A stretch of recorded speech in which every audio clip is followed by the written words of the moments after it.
นี่นะบ่ต้องมาฟังก็ได้บ่จำเป็นแม่นบ่ล่ะ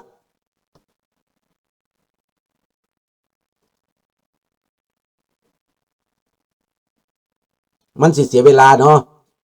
เฮาสิมาร้องตั้งแต่เพลงอยู่นี่บ่ได้ต้องเว้าความจริงเพลงชาติเฮาก็ร้องอยู่แต่ว่าเพลงอื่นเฮาก็ไปลุงจะเอาไปร้องอยู่ในเว็บไซต์ให้ฟังเด้อเดี๋ยวลุงจะร้องอยู่บนเว็บไซต์ให้ฟังจะไปฟังในหั่นแหละอยากฟังเพลงก็สิจัดเพลงให้อยากได้โอดวงจำปาบอกก็สิจัดให้เด้ออยากได้หยังสิจัดให้เบิดอยู่ในหั่นน่ะจัดอยู่ในหั่นแหละหลังจากฟังการเมืองแล้วฟังเพลงไปนำเด้อดังนั้นพี่น้องที่ข้าพเจ้าเว้ามานี่นะคนที่ฆ่าหมู่นะคนที่เป็นฆาตกรนะไปขึ้นศาลอยู่ไสกะพิษบักทองรุ่นน่ะนะบ่รอดดอกเกือบสิเป็นปนปดพุ่นละทองรุ่นนี่นะเฮ็ดคนล้มคนตายนะมันเป็นฆาตกรทางอ้อมแหละอยู่ในอำนาจมานานเท่าใดเรื่องความเจริญนั่นบ่ต้องคิดถึงในเมื่อคนเป็นหนี้นะมันสิมีรถมันก็เป็นหนี้มันสิมีบ้านมันก็เป็นหนี้ประชาชนลาวนะมีแต่พวกมันนั่นแหล้วบ่เป็นพอมันกอบโกยเงินไปฮูมมันดิคันมันบ่มีเงินมันก็เอาสแกมเมอร์มาตั้งอยู่ลาวแต่ว่าสแกมเมอร์นั่นแหละสิจัดการมันนั่นน่ะเรื่องนี้แหละเรื่องสิให้มันข้อขาดบาดตายมันเรื่องตัวนี้เด้อเรื่องสแกมเมอร์นี่แหละจุดจบของมันอยู่บนสแกมเมอร์นี้พี่น้องนั้นเศษเหลืออันนี้มันลงตัวเองมันบ้าอำนาจบักโปรตีนบ้าอำนาจคันในเมื่อใดบักโปรตีนตายมันลงจากอำนาจปั๊บมันตายมันไปบ่รอดบักทองรุ่นก็ตายคือกันอยู่บ่ได้บักทองรุ่นก็ได้เพราะในระยะนี้พี่น้องเศษเหลือคอมมิวนิสต์ได้ตะเวนออกใกล้จะหมดไปแล้ว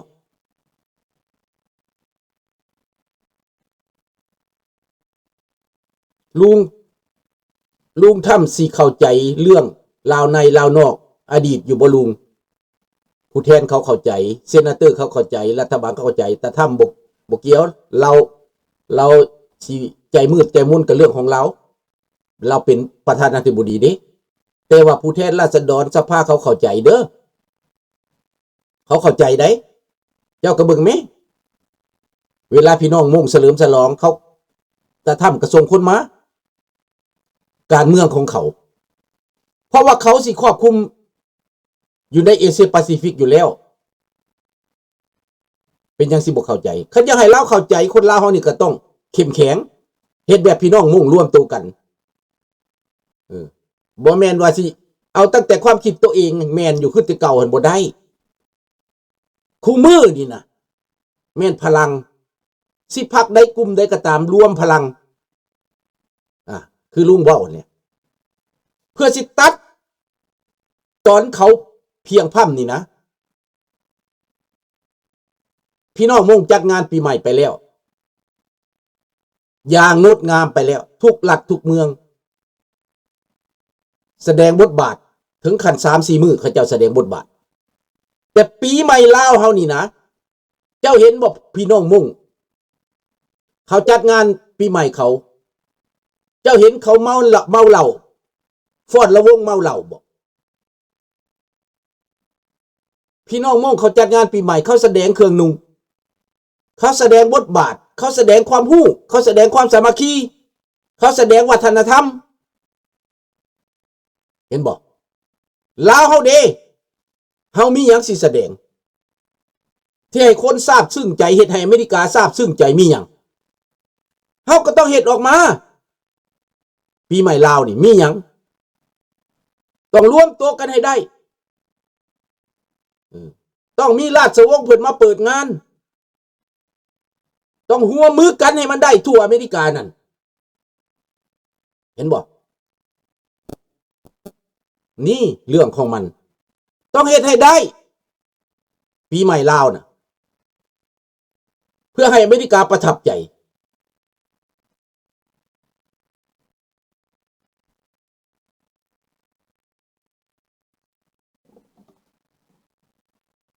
เรื่องไทยกับเขมรเฮาบ่สนใจปานใดพอบ่ได้เดือดร้อนกับเฮาเด้อว่าหยังล่ะเขาสิตีกันเขาสิเฮ็ดหยังกันมันก็บ่ได้เดือดร้อนกับเฮานะเอาบนว่าเรื่องของเฮานี่ในตอนนี้นะเรื่องของเฮาแม่นลาวเจ้าจะได้ประชาธิปไตยเจ้าจะได้หยังผู้นำจะเป็นบันไดผู้นำเจ้าขี้ขาตาขาวลาวนอกนี่ต้องสามัคคีกันขึ้นเพราะว่าราชวงศ์เพิ่นออกมาแล้วดิแม่นเจ้าได้สิตามเพิ่นบัดนี้นะแต่ก่อนเจ้าก็เว้าให้เพิ่นบ่กล้าขี้ย่านหมุดหัวอยู่บัดเพิ่นออกมาแล้วมิดปานหอยไข่แม่นนี่เพิ่นออกมาแล้วได้ราชวงศ์เพิ่นย่างตามประชาชนนี่มีบทบาทแล้วเจ้าเชิญเพิ่นได้แม่บาดนี้ในเมื่อเพิ่นมาแล้วเจ้าต้องร่วมตัวกันแม่ทุกรัฐไปร่วมกันอยู่บ่อนเดียวหันซื้อประโยชน์ไปร่วมกันอยู่บ่อนเดียวจัดจนใหญ่จนมันมืดแผ่นดินพุ่นเอาให้มืดแผ่นดินไปเลยอเมริกามืดแผ่นดินแสดงพลังมึงดูจากบาทเอาอยู่ใส่ก็ได้ให้มี10,000 คน 20,000 คน 30,000 คนผู้หญิงก็ใส่นุ่งสินลาวเบิดเด็กน้อยก็นุ่งสินลาวเบิดผู้หญิง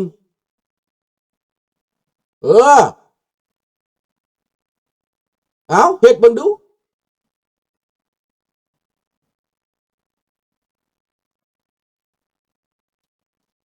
บ่จบดอกบ่มีจบในโลกนี่ถ้าลมหายใจบ่หมดอันบ่มีจบดอกเจม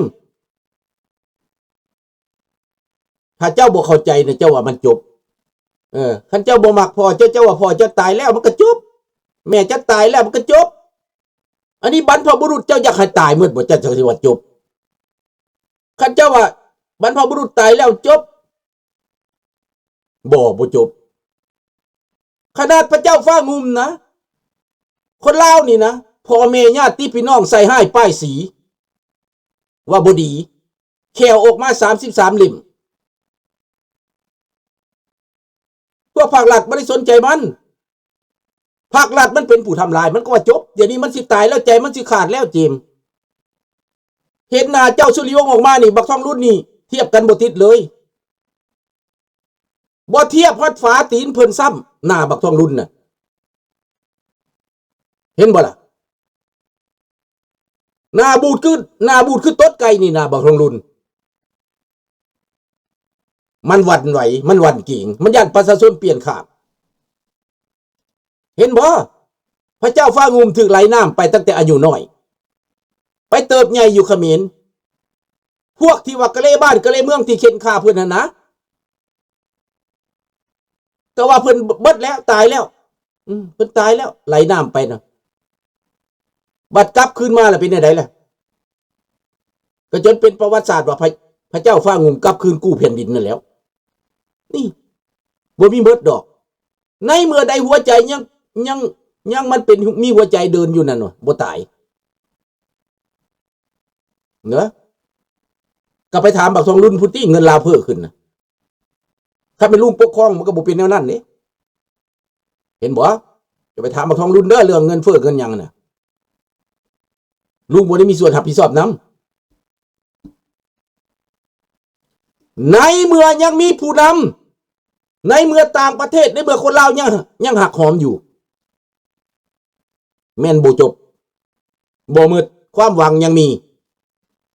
เมื่อใดบ่ได้ตายเป็นผี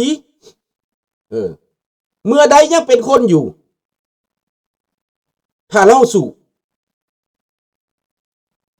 มันก็ยังเป็นของเฮา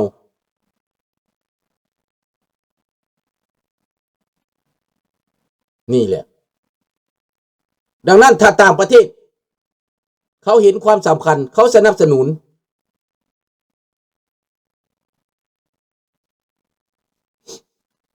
มันลงมาจีนเขาก็ไปเรื่องการฆ่าเขาไปเรื่องให้จีนนั่นบอกให้รัสเซียหยุดเหตุสงครามเพราะว่าเขาสิเอาเรื่องการฆ่ากดดันจีนแต่เขาก็รู้อยู่ดีว่าจีนกำลังลุกลานหมู่บ่ได้หมายความว่ามันมาครองมาจีนแล้วทุกสิ่งทุกอย่างสิเปลี่ยนไปเนาะบ่แม่นเด้บ่ได้แม่นว่าจีนดีเด้ เขาฮู้แล้วว่าจีนกับอินเดียรัสเซียน่ะเป็นอันเดียวกันเฮ็ดสงครามลุกลานผู้อื่นนี่นะเขาฮู้แล้ว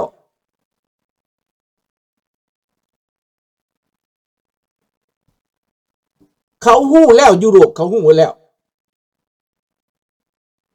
มันย้อนว่าจีนอินเดียกับรัสเซียนี้ไปนำเอาเกาหลีเหนือไปลุกลานยูเครนเห็นบ่แต่ว่าบาดผู้อื่นสิมาซอยยูเครนบ่ได้เด็ดขาดอยู่ในเส้นแดงเพิ่นว่านั่นแต่บัดมันคนทหารยูเครนมาคนทหารละคนทหารนั่นเกาหลีเหนือมาคนทหารลาวมาได้บัดมันเห็นได้ดังนั้นโลกนี่นะผู้ใดชั่วผู้ใดดีเขาก็เห็นแล้ว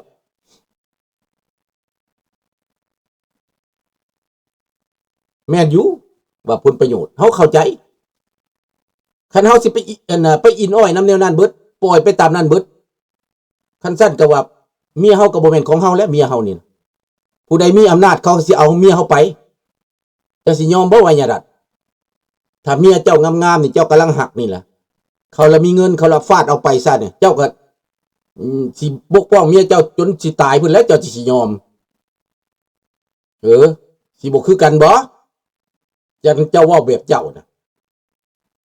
คันเจ้าบอกบ่มีกฎหมายหยังบ่มีความผิดความถูกผู้ใดมีอำนาจเอาไปโลดแหน่คันว่าบ่ยอมก็คือกันนั่นแหล้วแผ่นดินต้องแลกมาด้วยเลือดนี่คันเจ้าคิดว่าแนวมันบ่ถูกแล้วเจ้าสิยอมแนวใดก็เหมือนดังยูเครนเขาบ่ยอมนั่นแหละและลูกหลานต้องคิดใช้สมองจิตสำนึกความเป็นลาวนี้เฮายังมีโอกาสคนลาวตกอยู่ในอเมริกานี่เป็นมหาอำนาจที่อยู่ในประเทศมหาอำนาจเขาสบายดี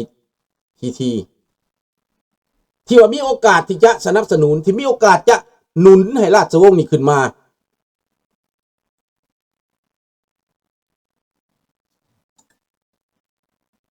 ก็ได้ยินอยู่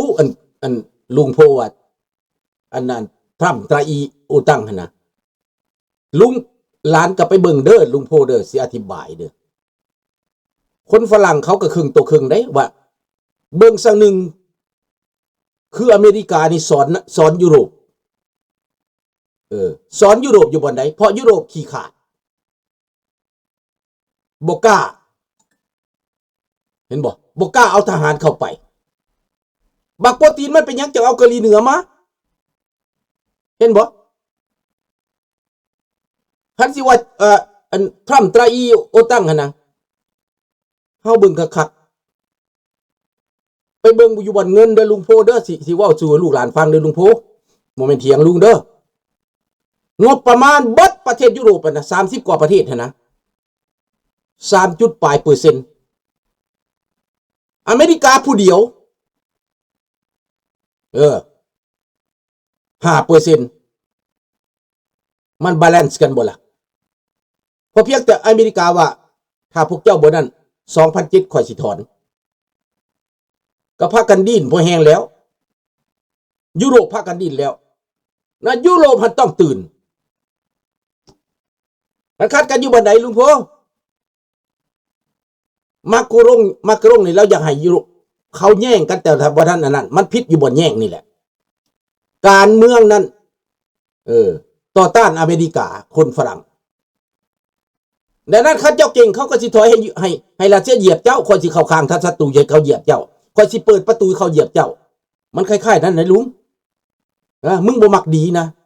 เอาให้รัสเซียเหยียบมึงซะกับเหมือนนักว่าสมัยเยอรมันมึงบ่มักดีเยอรมันเหยียบมึงซะมึงเก่งหลายก็สิเป็นแบบนั้นติลุงยามใดก็ด่าแต่อเมริกาคิดคักๆเบิ่งดูคิดคักๆไปเบิ่งฝรั่งเขาเถียงกันโอ้มันก็มีเหตุผลได้ลุงบาดนี้ทหารเบิดยุโรปเบิดทุกประเทศในยุโรปให้นะเอามาเทียบเบิ่งถ้าอเมริกาถอนออกไปนะเหลือทหารจัก100,000 คนปรากฏว่าเบิดยุโรปรวมกัน